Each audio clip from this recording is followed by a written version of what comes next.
The first area I'm going to improve in. The second area that you really have to work on, that you really have to be concerned with, is knowledge.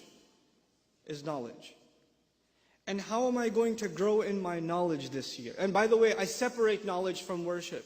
I separate the two. Because some people focus so much on knowledge and their worship is terrible. They don't worship. They think their knowledge is compensating them for it. So they're studying lots of tafsir and they know a lot of tajweed, but they don't even pay attention in salat. I mean, what are you doing? What's that knowledge for? I'm mentioning these things in priority. First thing was worship. The second thing is knowledge. And I don't mean become a alim and get a degree in sharia. Those of you that want to do that, congratulations. I'm talking to everybody here. Not everybody here is going to be a mufti or a alim or whatever. But you have to be educated Muslims. You have to be, there needs to be some minimal level of education in your Islam. And my recommendation for you for that is that by the end of the year, the coming year, you've studied at least a couple of things. You've studied the seerah, the life of the Prophet ﷺ, once. And you should do it every year once. And actually you should read a different source on the seerah every year for the next few years and really study it. So if you take one book of, don't ask me which book you should read on the seerah, read all of them. But take one at a time. Take one and go through it 1 year. Then go again to the seerah again another year. Then again another year. And you know what? Because that is the life of that man, sallallahu alaihi wasallam, is our vision, is our inspiration. So you have to keep going back to it. That's a part of your education. And it'll give you perspective and it will open doors for reflection and contemplation for you, that study of seerah in and of itself.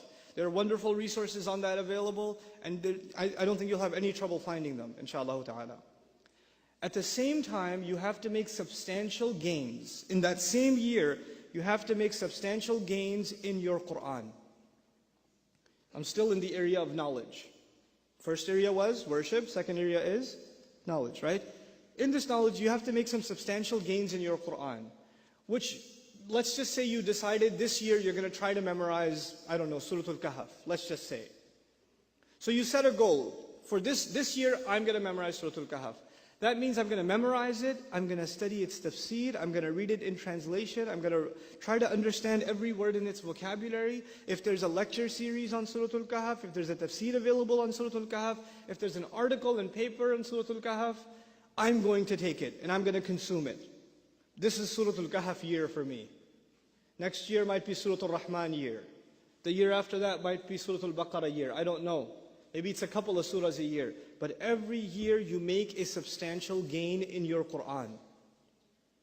Tangible. Don't just say I'm going to study the Qur'an. Don't do that. And don't just pick random passages. Take a surah, take a couple of surahs and focus. My biggest criticism of Muslim youth today is we don't have focus. Focus on one thing. Get it right. At least you can look back and say, Alhamdulillah, this year I accomplished 1 more surah, 2 more surahs, 3 more surahs, something. And when you study a surah, you don't just learn its meanings. A student came up and asked me, what's more important, you think, understanding the Qur'an or memorizing it? And I said, how do you think that those two things are separate? Why do you think that? You know why we memorize the Qur'an? So we can repeat it over and over again. And when we repeat the ayat over and over again, Allah gives us more room to think and reflect more and more. And you start seeing things when you recite something 10 times that you didn't see when you recited it 9 times. He opens more doors. Wallahi, this is true of the Qur'an. The more you recite it, the more you understand it. And the less you recite it, the less you understand it. It's not like any other book. And memorizing it is a fundamental piece of understanding it. It is a fundamental of understanding it. So the surah you're going to study and understand better be the surah you're memorizing. Those two things go hand in hand. So I talked about seerah and I talked about Qur'an. Now I'll add one light elective. This is your Islamic semester for the year, for yourself, right? I'll add an elective to this semester. And the elective is at least 3 or 4 du'as. 4 du'as, you studied them, you memorized them, and they became a part of your day. This is actually combining knowledge and, oh, I got 10 minutes is like an eternity. I don't need 10 minutes. But that's okay. You know, memorizing a few du'as from the Prophet ﷺ that you can make a part of your day. Now you're combining knowledge with practice. You're combining both of those things. Okay? And actually each of these three areas of knowledge that I mentioned, and I didn't mention others, I know there's fiqh, I know there's aqidah, I know there's tafsir, I know there's other areas of knowledge. I mentioned these three things on purpose, because these three things will make you a better Muslim immediately.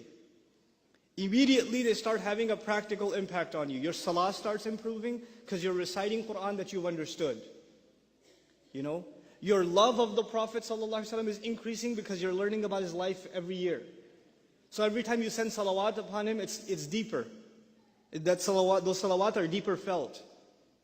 Your knowledge of dua is bringing you closer to Allah because now you know what you're asking Him.